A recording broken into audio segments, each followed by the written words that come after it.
Olá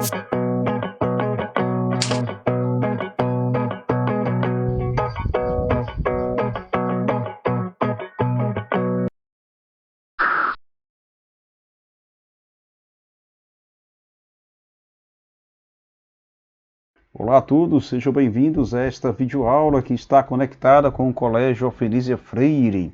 Sejam todos bem-vindos, alunos e alunas do segundo ano do nosso ensino médio. Eu darei continuidade aos assuntos da terceira unidade deste ano letivo, tá bom? Hoje é a aula de Sociologia, terceira unidade, tá bom? Fique ligado aí. Então vamos lá. Continuando aí a nossa trajetória de compreensão em Karl Marx, né? Dando continuidade a Karl Marx, vida, obra e teorias, esse é o assunto principal da nossa terceira unidade, né? Sendo que também na terceira unidade eu vou abordar desigualdades sociais, né? Porque desigualdade social é um tema que é um tema transversal, né? E um tema muito próximo do marxismo, né? Já que o principal um dos principais objetos de estudo de Karl Marx foi a classe social, aliás, foram as classes sociais, tá certo? Então, vamos dar uma olhadinha aqui. Gostaria aqui de tecer para vocês alguns comentários bem práticos sobre Karl Marx. Classes sociais no pensamento de Karl Marx. Faço aqui uma introdução antes de nós compreendermos os tópicos centrais desta aula, aula 02, tá bom? Então, vá compreendendo aí, tá bom? O que são classes sociais? Né? É uma coisa que a gente escuta bastante, né? Muitos têm várias definições, mas eu poderia definir classe social como um grupo dentro da sociedade que, por causa de características econômicas, financeiras, políticas ou mesmo culturais, se estabelecem. Uma classe social ela é composta por indivíduos que compõem a mesma posição social, no que diz respeito à produção, a consumo, a hábitos culturais, a padrão de vida, influência, até mesmo pensamento, mentalidade e interesses. Duas classes sociais que são bastante trabalhadas na literatura da sociologia, são as classes ricas e as classes pobres. E o critério principal, o critério predominante para se analisar e distinguir, ou seja, diferenciar uma classe social A de uma classe social B, é o fator econômico, é o fator financeiro, é a renda, tá certo? A renda acompanhada da escolaridade, cultura e também poder político, tá certo? Tá bom? O fator que predomina para distinguir as classes sociais, entre classe A, classe B ou classe C, por exemplo, é o econômico, acompanhado também da escolaridade, da bagagem cultural e também da influência política, tá certo? Então, numa classe, as classes sociais, elas se distinguem, né, por meio desses critérios, por meio desses três critérios: a condição econômica, financeira, o acesso à cultura e a escolaridade, visto que o predominante é o fator econômico, tá certo? É o que distingue uma classe rica de uma classe pobre. A classe rica tem mais, e a classe pobre tem menos. Isso é uma questão muito simples, tá bom? Quando se fala de classe social para Karl Marx, ele, em sua análise econômica da história, ele analisou a economia na história, ele observou que todos os períodos históricos, seja o período medieval, o período renascentista, o período moderno, e até chegar ao período, e até mesmo nós poderíamos incluir o período pós-moderno, né? Karl Marx não alcançou esse período. Ele observou que até o período dele, até o período moderno, as bases econômicas de uma sociedade eram estruturadas pela diferença, pela rivalidade, pelo antagonismo entre grupos opressores, sim, aqueles que representam os donos dos meios de produção, versus os grupos dos oprimidos, os trabalhadores. E essa rivalidade, esse antagonismo, essa luta entre um e outro, entre opressores versus oprimidos, entre patrões versus operário ou trabalhadores, movia a sociedade e promovia essa transição, a transição de um modelo econômico para o outro, né? Ele avaliou o seguinte: olha, na sociedade antiga havia senhores e escravos, opressores e oprimidos. Na sociedade medieval havia os sucerranos e os vassalos. Sucerranos, donos dos feudos, e os vassalos, aqueles que tomavam a terra. Recebia a terra por empréstimo, teria que produzir para o patrão, e ficaria com pequena porcentagem. E na sociedade moderna, aí no início da Revolução Industrial, ele observou que havia essa diferença entre capitalistas, os donos dos meios de produção, os senhores privilegiados, da burguesia, os burgueses em especial, versus os trabalhadores, os operários, aqueles que estavam realmente se dedicando, se mortificando, trabalhando pra caramba nas primeiras fábricas da Revolução Industrial. E ele diz, olha, ele disse que esse antagonismo, essa rivalidade, essa luta entre esses dois grupos, no capitalismo, ele é mais evidente nas classes sociais. E aí, Karl Marx ele concluiu o seguinte: olha, há dois grandes grupos, grupos de interesse de classe contrárias. Há dois grandes grupos de interesse de classes contrários um ao outro. Dois grupos que não se entendem. Há dois grupos que têm interesses diferentes. E aí ele concluiu o seguinte: há o grupo dos que possuem os meios de produção, dono de terra, dono de fábrica, dono de banco, e dono de diversas outras coisas. Esse grupo é representado pela classe social burguesa, a nova classe social burguesa. E, por outro lado, existe o grupo dos que possuem apenas a força de trabalho. O que tem apenas é a força de trabalho, força, coragem para trabalhar. Esse grupo é representado pelo proletariado. Então temos aí dois grupos, a burguesia e o proletariado. São esses dois grupos que na sociedade moderna não se entendem, que são contrários um ao outro. O grupo dos proprietários ele é formado por uma minoria, por um pequeno grupinho. Já o grupo do proletariado é formado pela maioria. E aí inculcou Karl Marx, como é que pode a minoria mandar na maioria? E a maioria ela vende a sua força produtiva aos donos do capital, que entram com o investimento, com a verba, com o território, com a fábrica. Eles vendem sua força produtiva, os proletários. E assim, essa força de trabalho pode ser produtiva na indústria, na agricultura, na pecuária, ou mesmo pode ser financeiro, atuando em bancos, em seguradoras, ou ligado a outros serviços como comércio, transportes e comunicação. E a partir disso, ele não tem dúvida de que há uma desigualdade social muito grande nas relações de trabalho e na divisão da riqueza, produzida.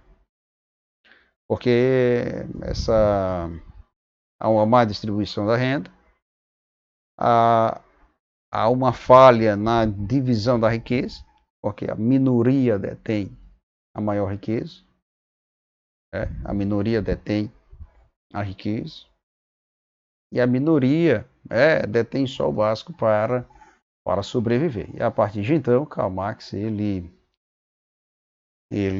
analisa que as classes elas são um fenômeno social, né? São motivadas pela economia, os conflitos são de natureza econômica, propriamente de interesses materiais, que são comuns no dia a dia. E aí ele disse que a forma para se libertar disso seria a luta, né? Reivindicando. E aí na teoria de Marx, para finalizar, as classes sociais são grupos de indivíduos, de pessoas, de cidadãos, que partilham de uma posição similar nas relações de produção. Quais sejam os proprietários, donos, os proprietários dos meios de produção, sejam os que vendem sua força de trabalho. Essa estrutura de classes ela se dá por um antagonismo, por um conflito, por uma rivalidade. E a classe burguesa ela é dominante, ela domina o poder econômico, domina a política e domina também a cultura. Já a proletária, ela precisa desenvolver, para se libertar disso, precisa se desenvolver, é uma consciência de classe, se organizar politicamente para mudar essa situação. E aí, Karl Marx ele disse que para a classe operária vencer, né, teria que acabar com o capitalismo. Teria que acabar com o capitalismo, né, a fim de que a sociedade seja igualitária. Mas a gente sabe que esse plano de Marx deu errado em muitas nações, né? Mas há um fundo muito importante aqui, há uma ideia muito importante de que a classe, o antagonismo das classes sociais, ele é real, ele prevalece, ele permanece, tá certo? Isso é muito ruim. Vamos entrar aqui, aula 2, objeto de estudo e método em Karl Marx, tá certo? Então vamos olhar o seguinte. A teoria de análise crítica social. Ele reconhecia uma divisão de classes sociais, como eu já disse, entre opressores e oprimidos, e a exploração de uma classe privilegiada. Os burgueses exploram os operários. E os burgueses, essa classe privilegiada, é detentora dos meios de produção sobre uma classe dominada. E o objeto principal de estudo de Karl Marx foram nada menos do que as classes sociais,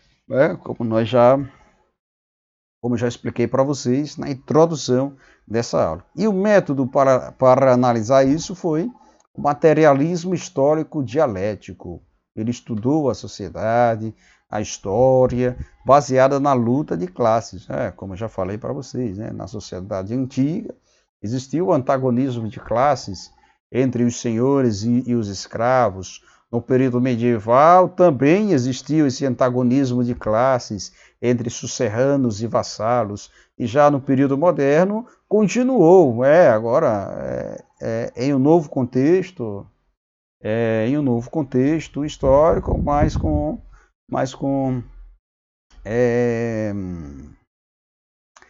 a mesma estrutura, né?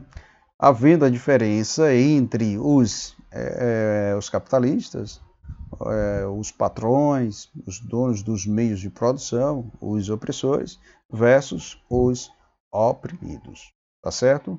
Então essa questão do antagonismo de classe social só muda basicamente o contexto, né? Mas a matéria é a mesma, tá bom? A relação de trabalho, a relação de produção e exploração é a mesma, ok?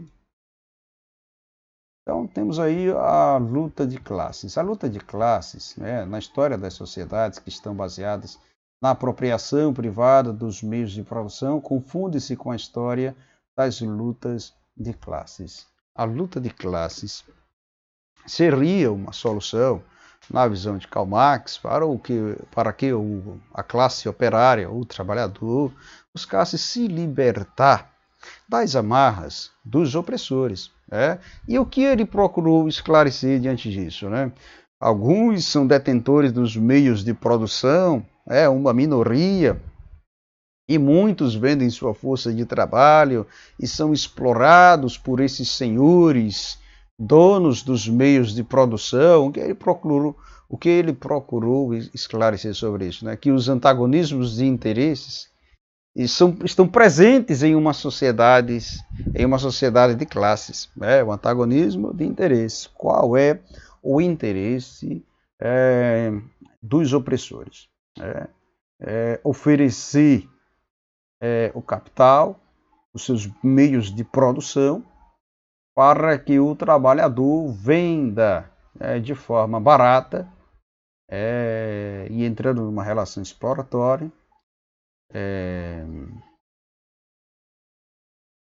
para que o operário ele fosse capaz de vender a sua força de trabalho e assim gerar lucro. O interesse do dono dos meios de produção é gerar lucro, é fazer fortuna. Já o interesse dos operários é o desejo por melhores condições de trabalho, é o interesse por um salário melhor.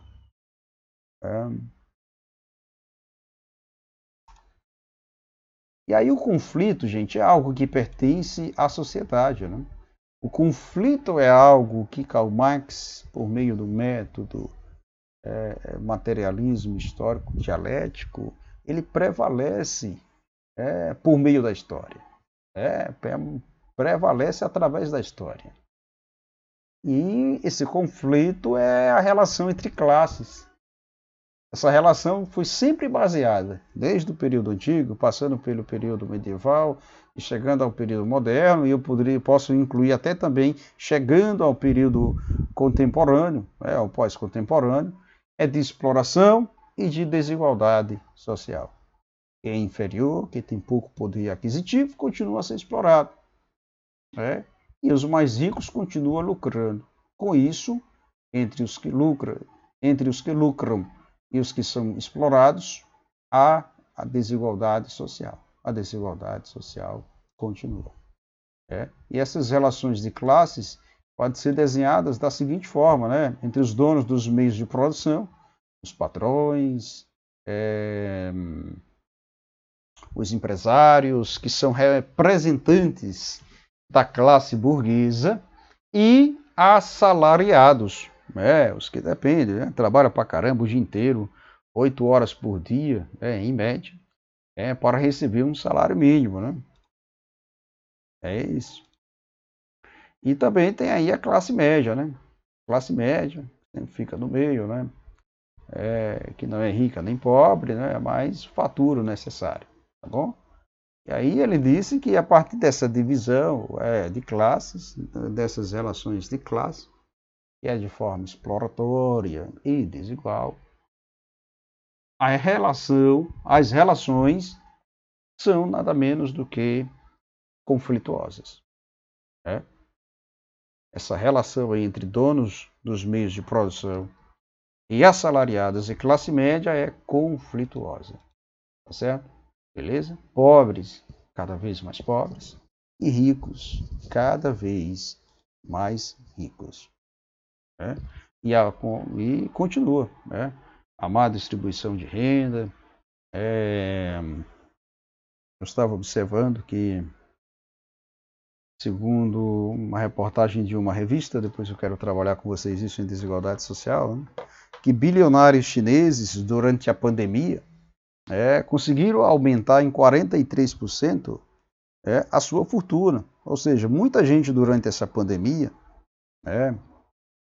donos de eletrodomésticos, donos de fábricas de eletrodomésticos de modo geral, donos de fábricas que produzem materiais hospitalares, roupas, etc., que produzem também alimentos, né? Faturaram muito, né? Ganharam muito dinheiro, enquanto muita gente, por diversas partes do planeta, continua sem renda, né? E até mesmo passando por uma situação de miséria, né? Faltando o que comer e o que beber. É uma situação muito trágica. E para resolver isso, o sindicato. A luta é um símbolo material, é um símbolo personificado.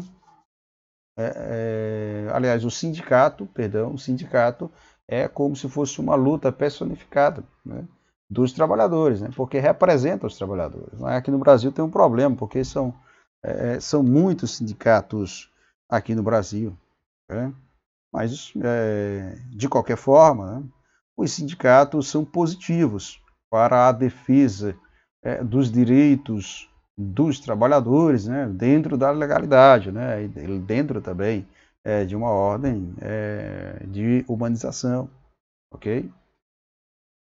E assim o sindicato ele tem, assim, na sua teoria, né, em objetivos, né, defender os direitos de uma determinada classe de trabalhadores ou de profissionais, né? Existe a classe dos enfermeiros, existe, aliás, o sindicato dos enfermeiros, o sindicato dos médicos, o sindicato dos professores privados, o sindicato dos professores de escolas públicas, sindicatos de operários, de modo geral, sindicato de taxistas, de jornalistas, e todo mundo aí está aí nessa luta, né? Existe sindicato para tudo, basicamente aqui no Brasil, né? Mas o que falta é uma maior unidade, é uma maior unidade, né? Eu estive pesquisando, né? E no Brasil, né, segundo dados da folhapolitica.juizbrasil.com, ainda deste ano, né? Anota aí, folhapolitica.juizbrasil.com.br, estive pesquisando e, em correção, há 4 anos, basicamente, se constatavam mais de 16 mil sindicatos que recebiam, por meio da contribuição, o imposto sindical na folha salarial, seja do trabalhador de uma empresa privada ou de uma empresa pública, né, recebia lá, né, tudo isso era recolhido, né, e chegava a mais de 3 bilhões por ano, né, e muita coisa ainda não era resolvida para os trabalhadores. A má distribuição de renda continua, né, porque ao longo da história, os sindicatos eles são partidarizados, né? Determinado partido político chega a dominar tais sindicatos, né? E existe também a questão da influência política, né? E prevalece o interesse de uns, e prevalece também o interesse de outros, né? E muitas vezes não resolve os interesses de todos, né? Que é um melhor piso salarial, que é um melhor salário, melhores direitos trabalhistas, etc., né? Muitas vezes os sindicatos, como por exemplo, para defender os direitos de profissionais de empresas privadas, né, não buscam o que está na CLT, na consolidação nas leis trabalhistas, certo? E fica a desejar, né? E é um grande problema, né? O sindicato é importante, mas deve ser organizado, tá certo? Em comunhão com os outros sindicatos. E essa luta, gente, para Karl Marx, né, ela se dá da seguinte forma, né, por meio de manifestações, né, até ao longo da história, ao longo aí do século XX, a gente viu vários movimentos sociais de esquerda, né? Movimentos armados, movimentos guerrilheiros, né? Que atuavam, aliás, com os ideais marxistas, né? Em busca de uma sociedade mais fraterna, igualitária, em que houvesse distribuição de renda, mas muitas vezes acabou saindo pela culatra, né? Essas manifestações, essas revoltas, essas reivindicações, né, não surtiram efeito, né? Porque não se busca geralmente os direitos de todos, mas interesses particulares, tá certo? E as empresas sempre mandam, né? E chantageiam os seus, é, os seus empregados, os seus funcionários. E diga-se de passagem, né? Os funcionários precisam da empresa, né? É uma coisa um tanto delicada para ser resolvida, tá certo? Tranquilo, tranquilo. O materialismo histórico, né? Ele parte do funcionamento das sociedades humanas em todas as épocas. Também destacam-se as relações sociais, são construídas de acordo com as relações materiais de existência, ou seja, as relações são construídas de acordo com o poder aquisitivo de cada um, né? E a forma como os indivíduos manifestam sua vida reflete muito exatamente aquilo que são, né? Como os indivíduos manifestam a sua vida, né? Reflete muito aquilo que são, né? Eu sou um operário passivo, eu serei. Aliás, se eu estou como um operário passivo, eu serei um operário passivo. E eu estou como um trabalhador, né, que recebe um salário mínimo e que reivindica os seus direitos, então eu serei um trabalhador ativista, né, que busca por melhores condições de trabalho, por melhores salários, etc. Aquilo que os indivíduos são depende, portanto, das condições materiais de sua produção. Para Karl Marx, o que define o indivíduo é a sua capacidade, né, é a sua condição material. Sua condição material de produzir, sua condição material de produção, certo?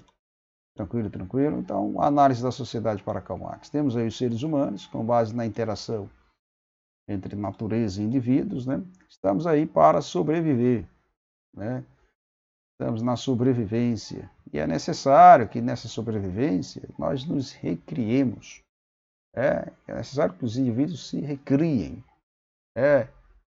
a si próprios, se reproduzam-se. E ao longo da história. É necessário lutar, é necessário se recriar, é necessário se redefinir, é necessário reivindicar, né, para nós sobrevivermos ao longo da história. Para sobrevivermos, aliás, nesta vida. Tá certo, gente? Tranquilo? Então, em resumo, o ser humano constrói a si próprio e recria a si mesmo por meio do trabalho ao longo da história. O trabalho dignifica a pessoa humana. Pelo trabalho, o homem consegue construir a si próprio e se recriar a si mesmo. Tá certo? Pois a principal atividade humana, o que dignifica o homem, o que exalta o homem, o ser humano, é o trabalho. Pois o trabalho é um processo de produção e caminho de construção da sua história. Sem um trabalho, o homem não conseguirá avançar na vida. Ok? Beleza, gente? Tudo tranquilo mesmo? Então, meu muito obrigado. Nós vamos parar por aqui e até a próxima aula, se Deus quiser. Hoje sem musiquinha. Valeu!